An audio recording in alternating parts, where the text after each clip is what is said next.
kebiasaan baru agar selamat selalu, ini panduan untukmu. Mau berangkat, cek suhu tubuh dulu, pakai masker selalu, yo oh oh ayo ayo.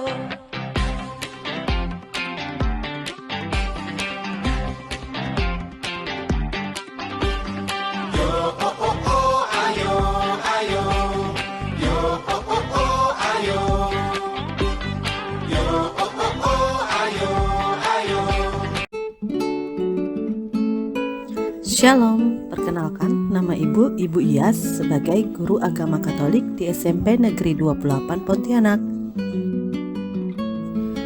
Pendidikan dimanapun dan kapanpun masih dipercaya orang sebagai media ampuh untuk membentuk kepribadian anak ke arah kedewasaan. Pendidikan agama adalah unsur terpenting dalam pendidikan moral dan pembinaan mental. Pendidikan moral yang paling baik sebenarnya terdapat dalam agama, karena nilai-nilai moral yang dapat dipatuhi dengan kesadaran sendiri dan penghayatan tinggi tanpa ada unsur paksaan dari luar.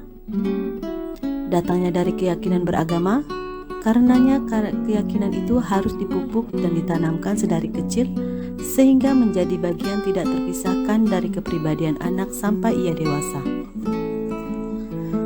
Melihat dari sini, pendidikan agama di sekolah mendapat beban dan tanggung jawab moral yang tidak sedikit, apalagi jika dikaitkan dengan upaya pembinaan mental remaja. Tujuan pembinaan mental spiritual yaitu meningkatkan keimanan dan ketakwaan kepada Tuhan Yang Maha Esa, meningkatkan kemampuan mengendalikan diri dalam menghadapi berbagai masalah, dan optimisme dalam belajar.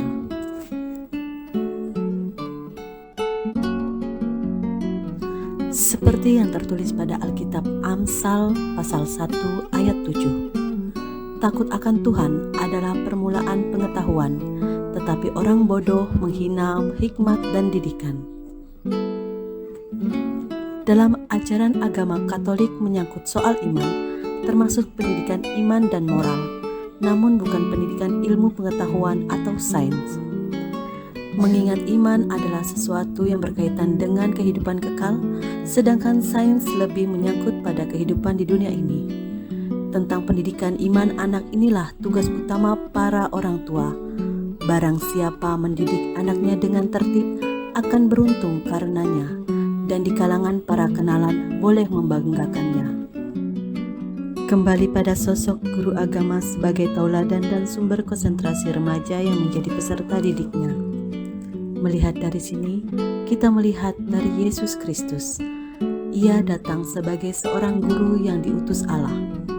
Yesus adalah guru yang memiliki kepribadian yang selalu memberi teladan dan tidak hanya dengan kata-kata, karena perbuatan seseorang lebih berpengaruh daripada perkataannya.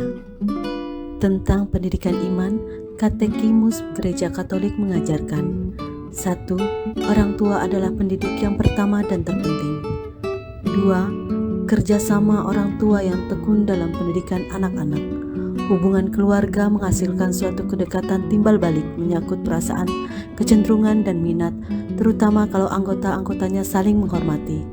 Yang ketiga, pendidikan yang sejati harus meliputi pembentukan pribadi manusia seutuhnya, yang memperhatikan tujuan akhir dari manusia dan sekaligus pula kesejahteraan umum dari masyarakat.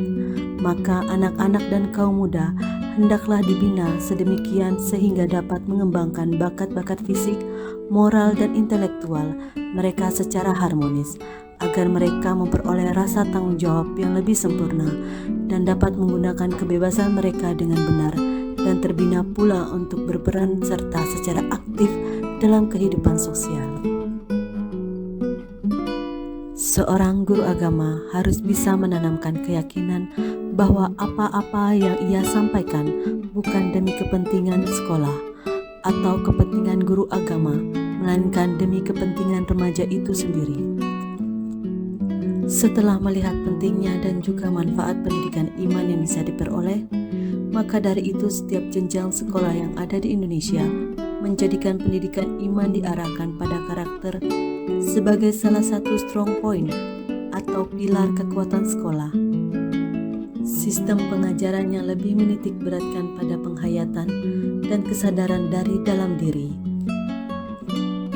Dengan mengajak peserta didik bersama-sama mengadakan peribadatan dalam rangka penghayatan makna ibadah, atau mengajak peserta didik terjun langsung ke dalam kehidupan masyarakat kecil sehingga mereka bisa mengamati langsung dan turut merasakan penderitaan yang dialami masyarakat. Jadi intinya, mereka tidak hanya mendengar atau mengetahui saja, melainkan turut dilibatkan dalam permasalahan yang terdapat dalam materi pengajaran agama di sekolah, sehingga peserta didik dapat meningkatkan kemampuan mengendalikan diri dalam menghadapi masalah, serta optimisme dalam belajar dan bekerja. Namun di atas semua itu, yang paling penting adalah keterpaduan unsur keluarga, lingkungan masyarakat, kebijakan pemerintah di samping sekolah dalam rangka turut menanamkan semangat beragama yang ideal di kalangan para remaja. Karena tanpa kerjasama terkait antar unsur-unsur tersebut, mustahil akan terciptanya generasi muda yang berkualitas. Dengan demikian, Ibu mengucapkan terima kasih telah mengikuti materi MPLS Agama Katolik. Tetap semangat dan Tuhan Yesus memberkati.